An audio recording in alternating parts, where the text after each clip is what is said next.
go line up over there. Everybody got it? Everybody got it? That's my people. Without further ado, let's bring out the woman we're all here to see, Bo-Katan, Katee Sackhoff! Hi! Thank you all so much. I just put my purse down. Hi, thank you guys. Thank y'all for coming out. It's so good to see you. Wow.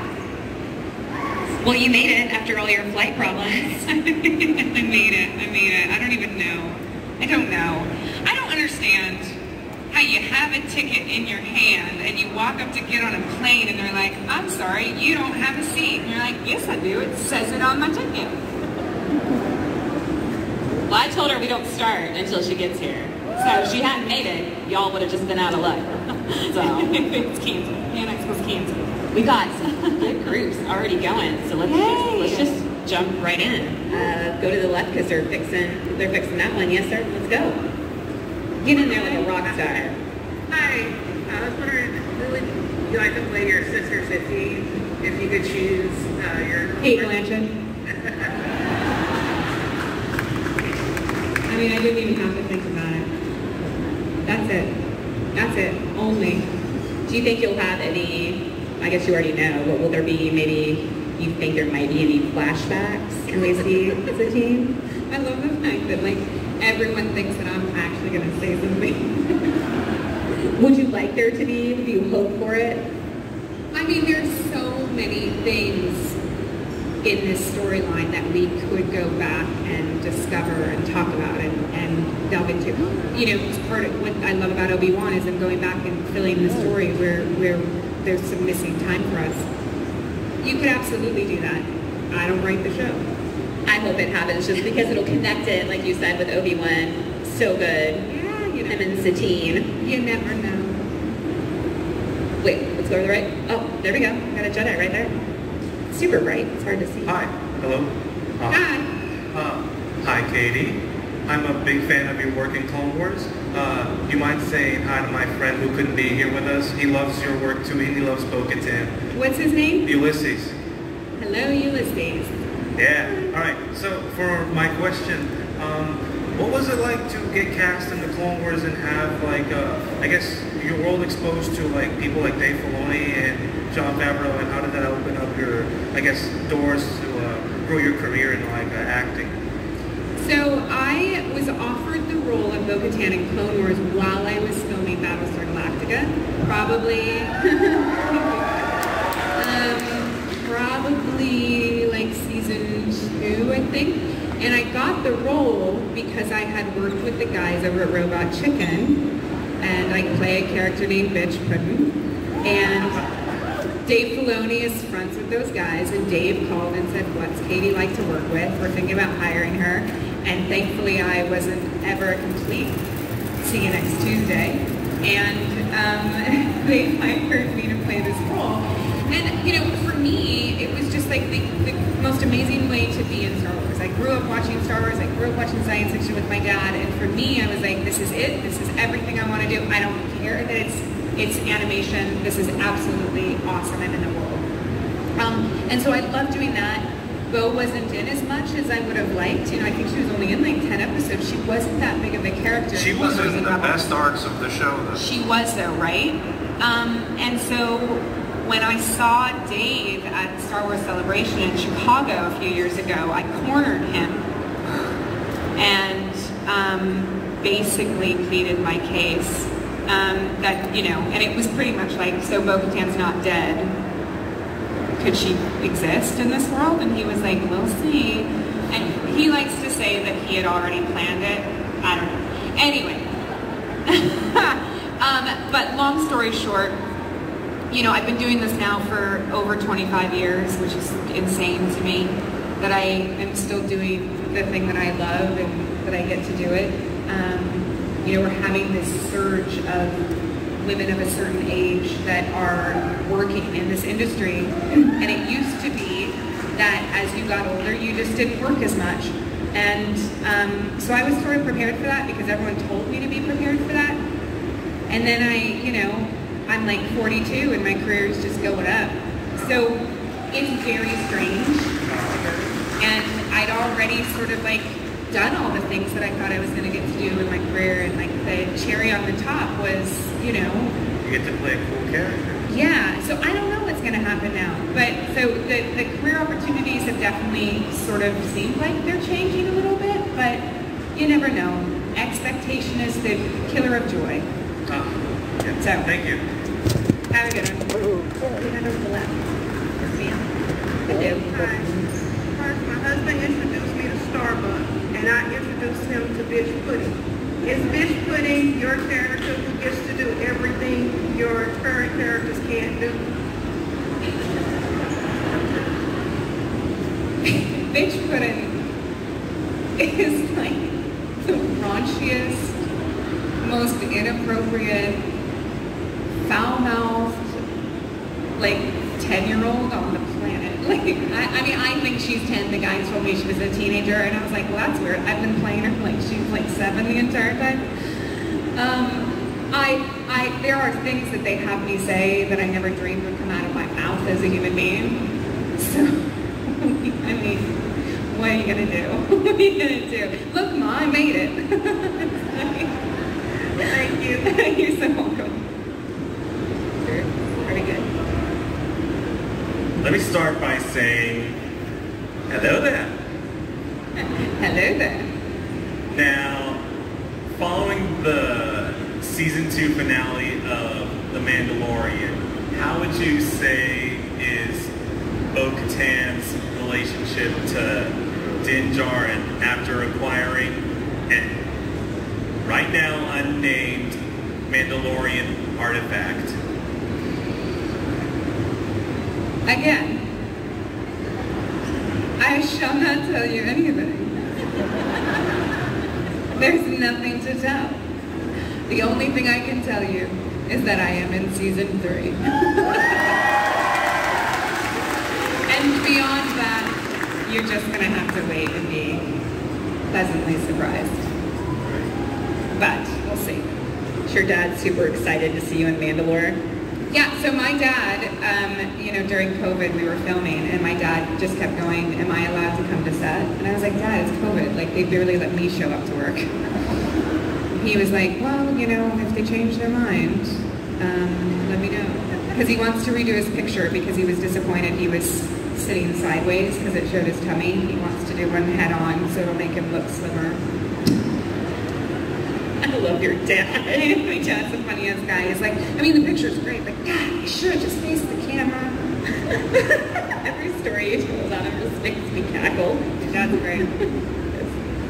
Hi.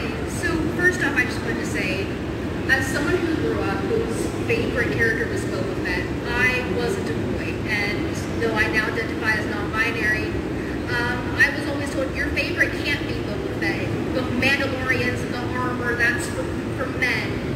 And I remember very vividly, I was 11 years old, maybe 12, and I saw Bo-Katan for the first time on the big screen, and I said, she's not a man, and she's a Mandalorian, and I cannot express how that changed my life. I remember going to school the next day, and I had a photo on my iPod Touch of a screen cap of the show, and I said, ha ha, look at this, she's a badass. So first off, thank you for bringing that role to life. My question is, how did it feel when you got the call to bring Bo-Katan to live action? I remember in an interview you had said you didn't expect it. No, I honestly didn't expect it. First of all, amazing. Love that story. I grew up wanting to be Bruce Willis, and nobody told me I couldn't. So, I'm still trying to save the Nakatomi building. It's my goal in life. So, don't let anyone ever tell you you can't be anything that you want to be. So good for you. I love Bo-Katan. I love her boob armor. I love it. Have a problem with it, I don't care. She has boobs, we need to protect them. So, but it was crazy when you know, I cornered Dave jokingly. Like, I didn't honestly think that they were going to put me in The Mandalorian. Come on. Like, I was like, sure. So when I got a phone call that Jon Favreau wanted to sit down with me, it never really occurred to me that, like, that's what I was meeting him for until, like, you know, many minutes into this interview with him that I'm looking around and they've got all these pictures from the show on the wall and my face is on Bo-Katan. And I was like, oh, you're asking me if I want to do this? I'm sorry, what world am I living in that this is my life? I literally flipped out. I think I hit the table. I said some swear words.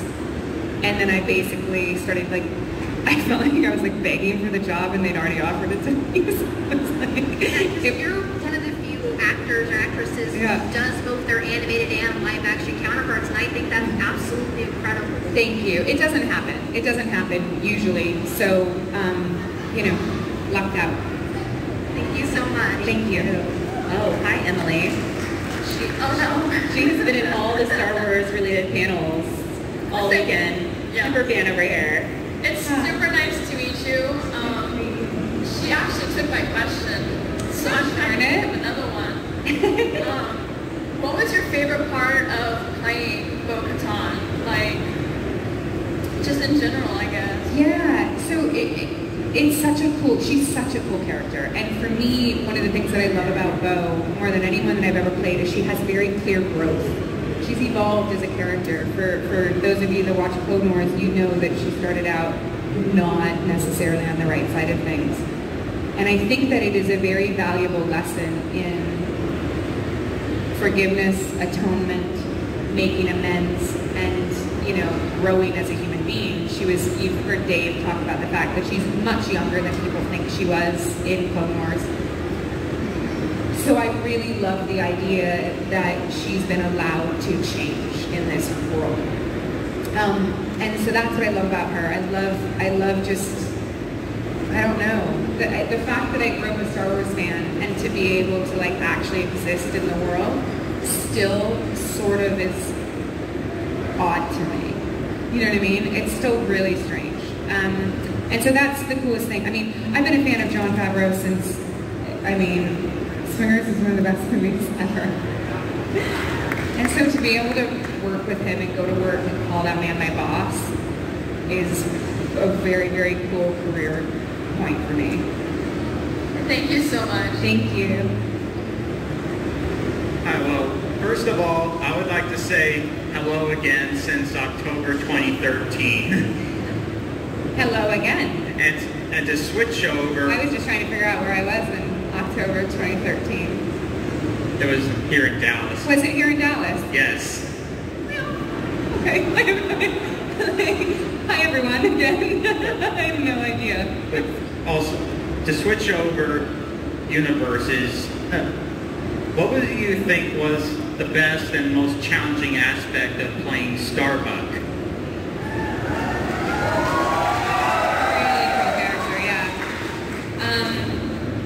So I was 21 when I got the part, or at least 21 when I read the script, and I think we were filming the miniseries when I was 22, and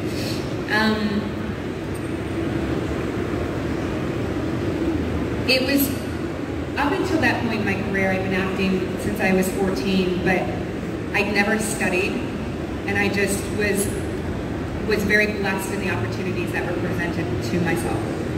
And I felt like a fraud for a very, very long time because I didn't do all the studying that everybody else did. And I convinced myself that I didn't belong where I was.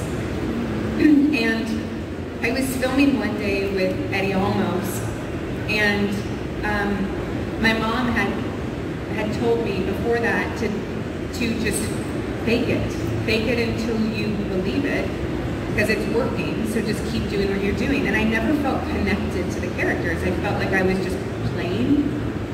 And I was working with Eddie Olmos, and we were doing the scene where she comes to him and tells him that she feels responsible for Zach's death. It's a huge scene. And Eddie pulled me aside at one point, and he said, I want you to do something for me on this next take. I want you to actually listen to the words that are coming out of my mouth and then just say what comes next to you. Then say your line next, but really listen. And I said, okay, and he said, because if you actually showed up, you'd be really good. And I was like, oh wow, this man just completely sees through my bullshit. So I did it. I did the take, I listened to him, because you don't do anything that if Eddie tells you to do something, you do it. And there's a moment in that scene where I walk out of the room and I covered my head, because as Katee, like myself, I started sobbing as I was leaving the room. Because I finally, for the first time in my career, felt the pain of what my character felt. And then Eddie came out and he said, congratulations, you're now acting. And I was like, oh wow. So that to me was one of the most challenging parts, was I finally learned how to be very present and connected to my characters, and she was incredibly damaged. And so I owned her almost too much, and I was incredibly tired. So I learned how to then, after that, sort of pull myself back and leave the characters at home, because it damn near killed me playing her. She was exhausting. But so that was the most challenging thing, was learning to actually show up, I guess. That's just natural talent, and you were perfect for it, in my opinion. Thank you, I appreciate that. Thank you so much. Thank you. Sorry, that was a long-winded question. Question wasn't, answer was. Hi, I was just wondering, do you know where Ezra Bridger is? You don't have to say where he is, do you know? You guys, I cannot tell you anything. Do you think Dave knows? Or is he BSing us? Dave knows everything. Everything. You guys, that man is Star Wars. He eats, sleeps, breathes, protects, owns Star Wars. He knows everything.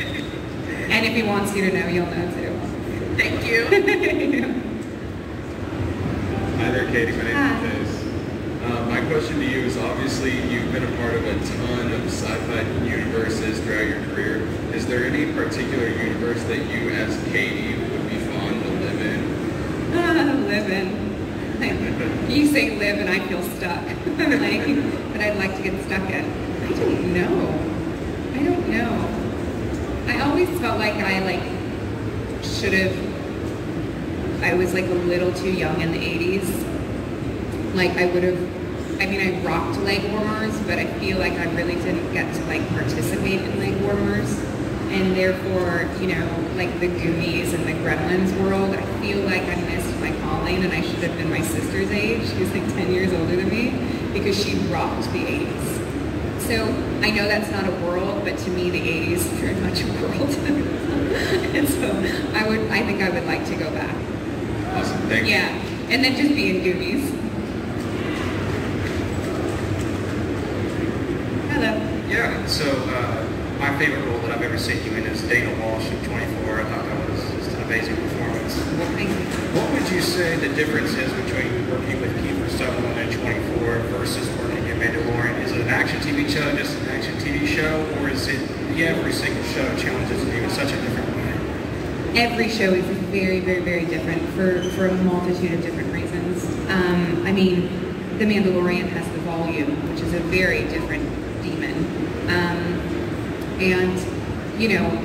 24 was such a strange show to work on, because right after Battlestar, right before 24, I was diagnosed with cancer, and so I was just really, really, really tired, and I wanted to find a job in California so I could stay close to my doctors and everything, and I went in to audition for 24, and it was the worst audition of my life. And my doctor happened to call me on the way home, and he was like, why are you so upset? And I told him, and he goes, turn your car around, I'm best friends with Brandon Braga. And I was like, what? And he goes, I'll call him, you can audition again. And he literally, my doctor called the producer of 24 and said, you need to just let her go again. She's going through a lot. And so it was a really strange time for me. And so I was challenged for many different physical reasons during that time. But working with Kiefer, who is such a pro, was awesome. I mean, like, that man, there are scenes in an interrogation that we did together that, like, he legitimately freaks the shit out of me, but then snaps as soon as they say cut, and he's like, Kiefer again? And you're like, this is so weird. Because he goes from, like, really, really intense Jack to, like, just, like, Kiefer, who's like, are we done yet for the day? We're ready to go home. He's just a cool dude. But everything's different, so everything's very, very, very different, and the challenges, I mean, we shot outside a lot, and it was like 100 degrees, which, then again, we do that on Star Wars too. But that's just California desert life for you. So yeah, just very different, everything, you know, it just depends. And if you have a co-star that's an ass, you're screwed. So you never know, right? Thanks. Thanks. Thank you. Hi. Hi. So, I became a fan of yours from Battlestar Galactica. I was blown away. I think I'm a little too close. I was blown away by your performance in the scene when Starbucks starts reciting all the names of the people who've been lost. And so I wonder, what was your sort of favorite moment, or the moment in Battlestar that you look back on with the most fondness? There's so many moments in Battlestar, and because we eat, slept, and breathed that show, because we shot for like 11 months out of the year, and we were all incredibly close. So there's so many moments. I think that one of the ones that I remember that means so much to me was the end when Kara says goodbye to Sam in the tub. You know, that was such a profound moment for so many of us, because Trucco, who played Anders, got in a severe car accident between seasons and broke his neck. And they didn't know if he would walk again.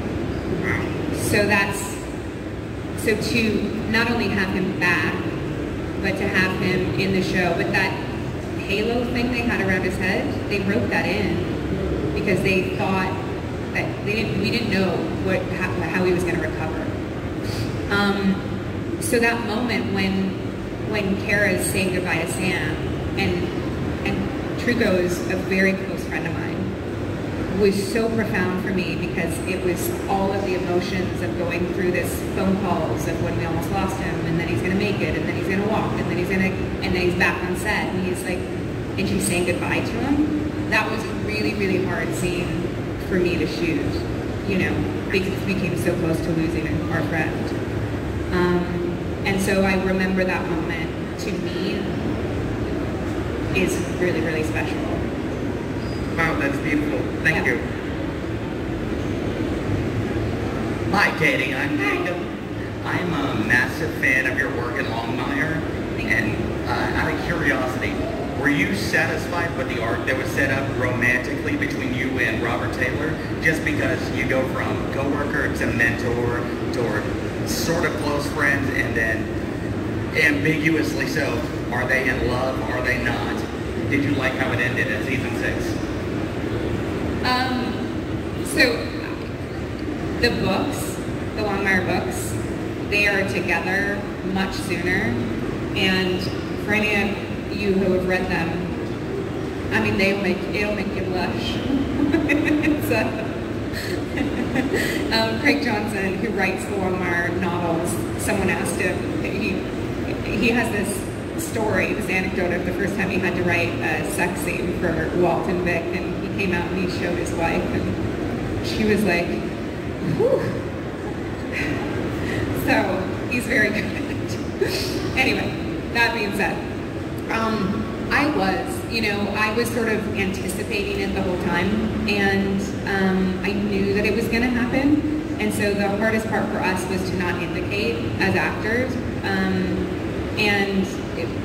Robert Taylor is just such a phenomenal human being, and a really, really great actor.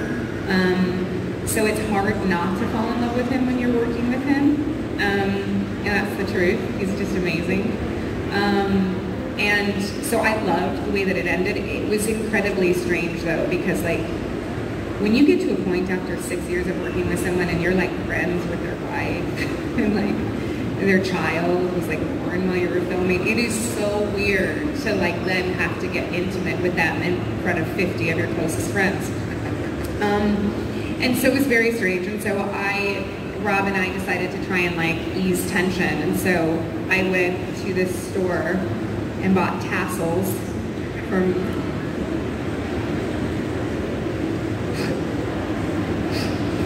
Please continue.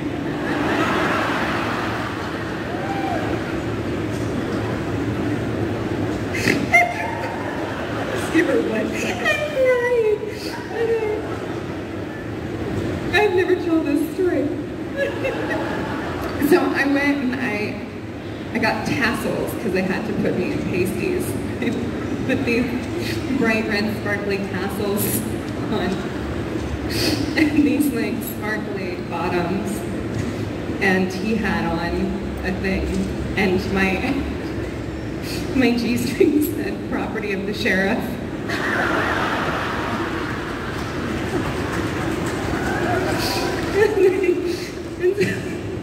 So that was our first take.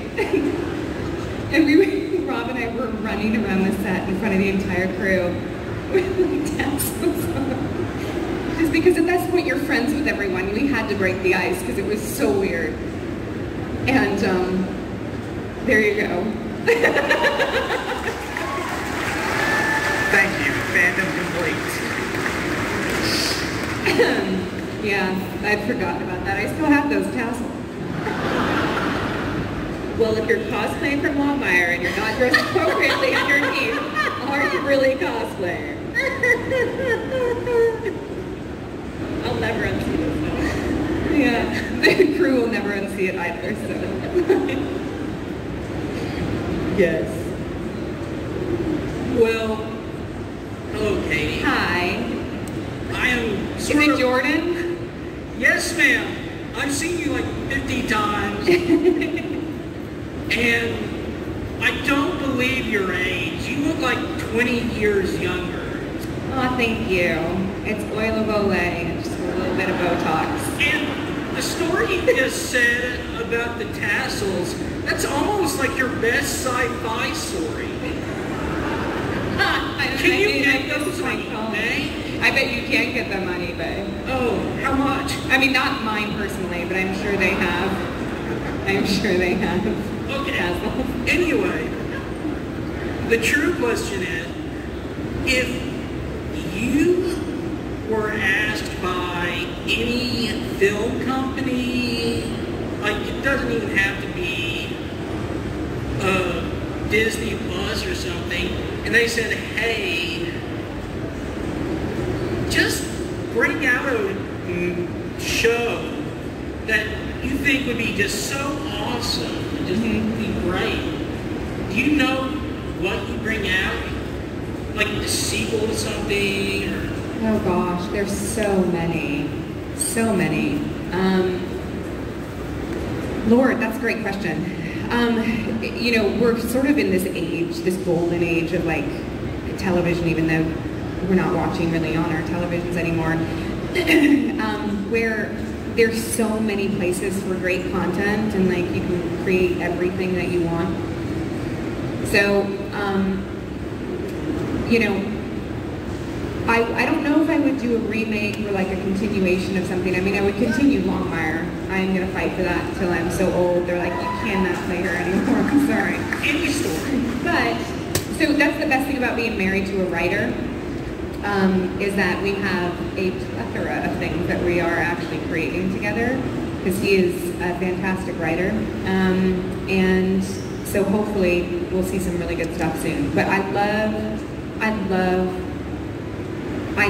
80s action movies. I think there's something so simplistic to them, where I think we've overcomplicated a lot of action things. And what I loved about 80s action movies was that the lead character you could identify with. They were an everyman, for lack of a better term. And I think we miss that, and there's a hole for that. So I would actually like to bring back 80s type action movies, in my opinion. I think it's great. Thank you. Hi, Katie. My name is Chelsea. Hello. Hi. Your intense performances inspire me to kick butt in my real life. And I was wondering if you donate to any charitable causes, and if so, which ones? Yes, quite a bit. I have a soft spot for animals, so I try to, I try to save any stray anything I ever find. So I give to Best Friends Animal Society, which is great. They're based in in Utah. And then also I give to the Red Cross a lot because I find that their distribution of funds is really great. And then there's also some really great smaller charities like Pavlov Shutterbugs is great. They do a lot of work with children with cancer. So yeah, there's a lot. There are so many great charities, but I always make sure to research them first to make sure how much of the portions actually go to the people that need the money. So Wonderful. Thank yes. you. Hi. Hello. I'm actually stealing this line from a panel that I was at earlier. Hi, my name is Lynn. I'm going to be your potential stalker. Were you here for me? Yes. Yep. For me, no. That was hilarious. Ding, no, say it to you.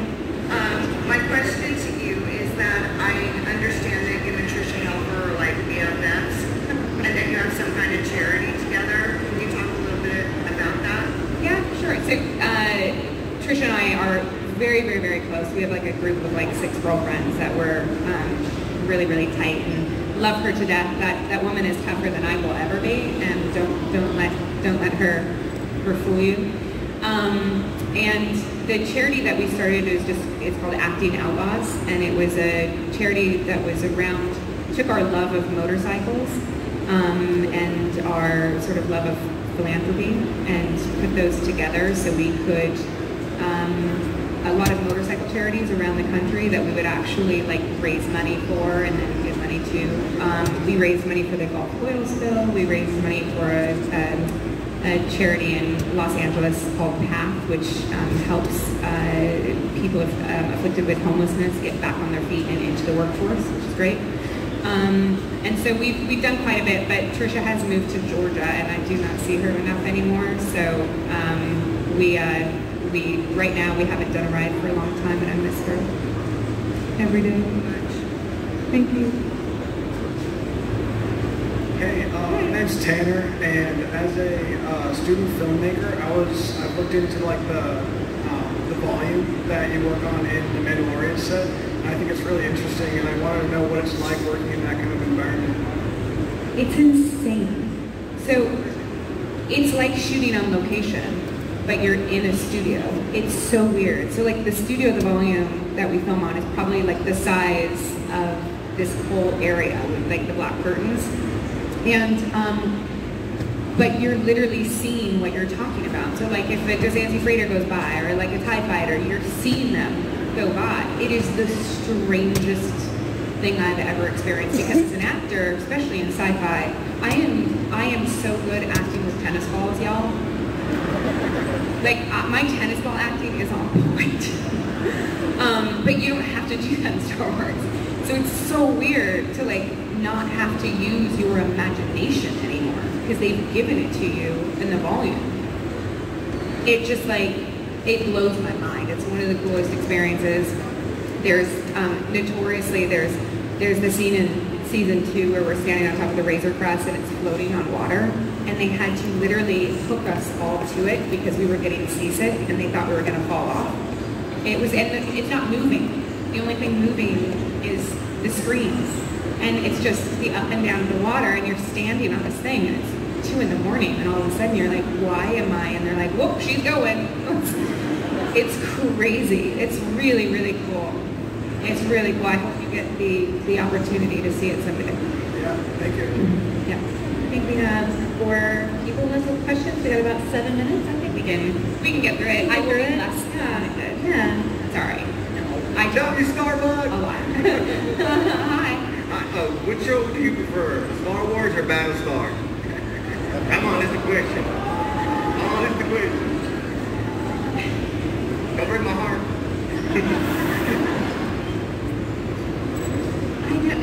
I'm gonna say Star Wars because I grew up on it, and I did not grow up on Battlestar Galactica. I was just a scotch too young, so it doesn't hold the place in my heart that Star Wars does.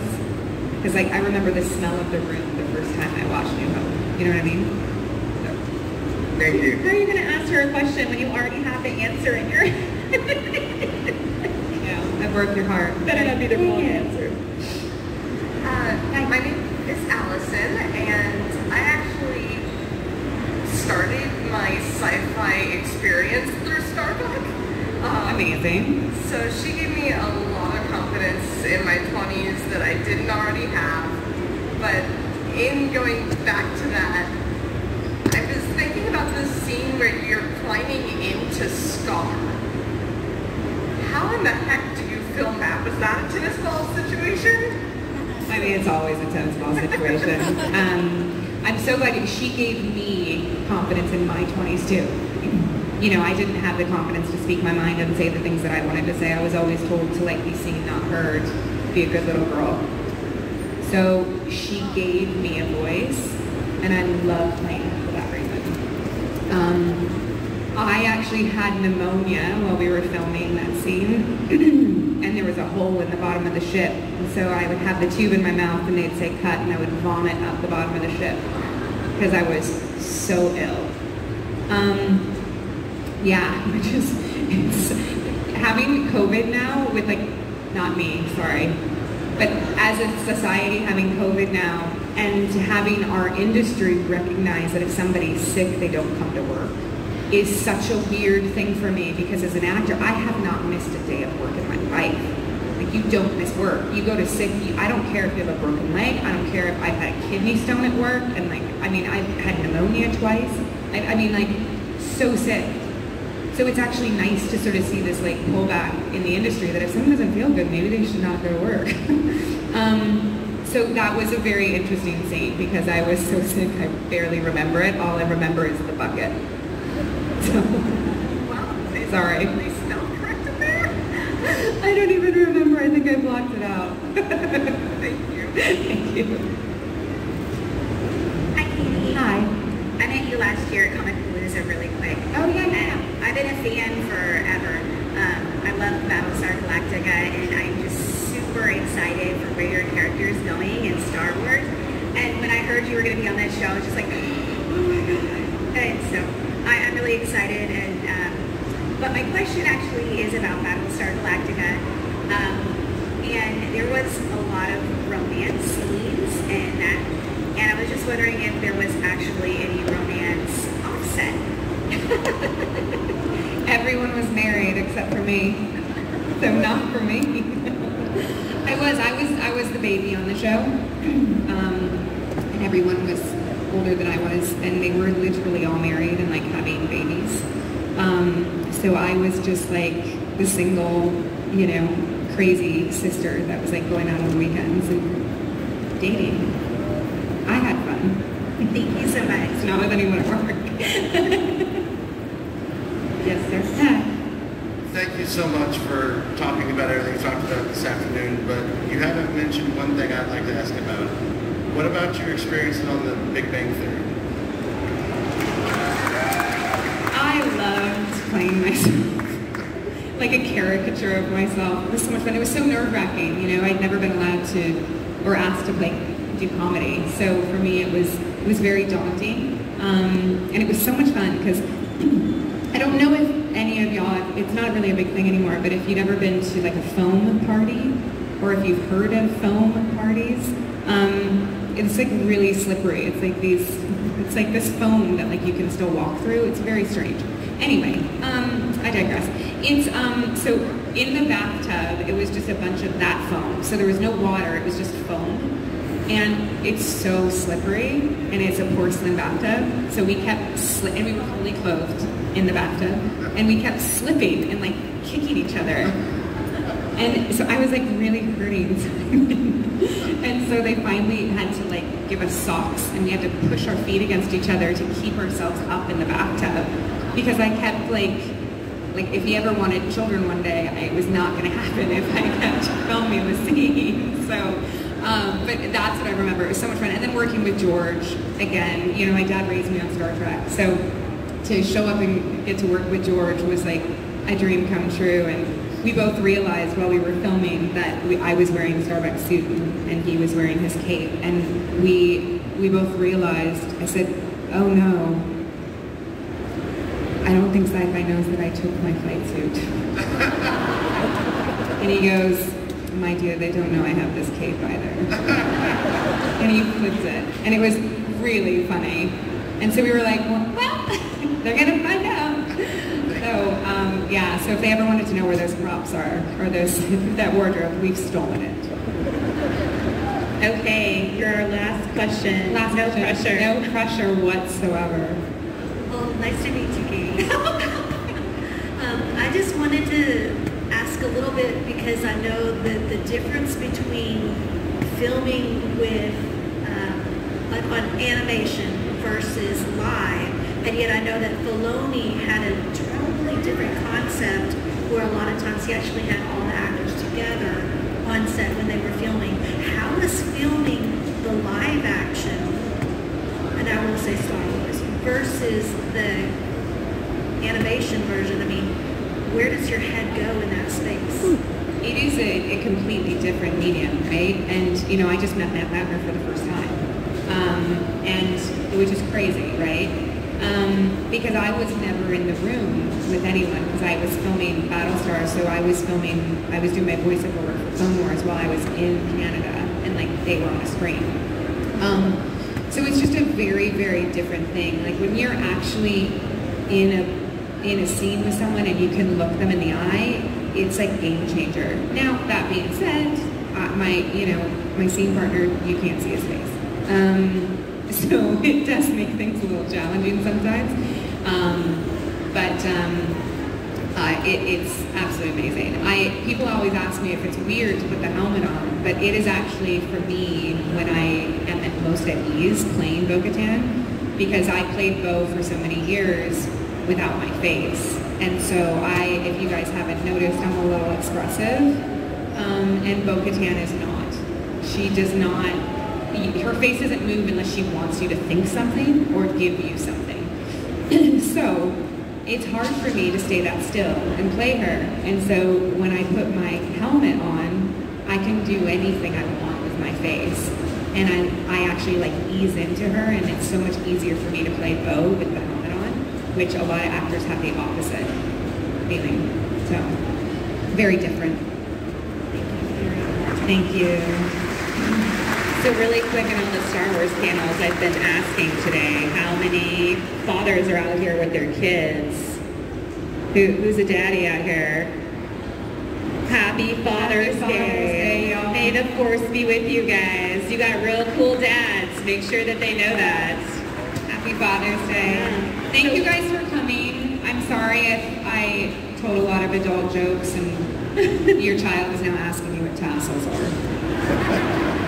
Apologize. Just tell them it's an accessory for stormtroopers. It is. It is.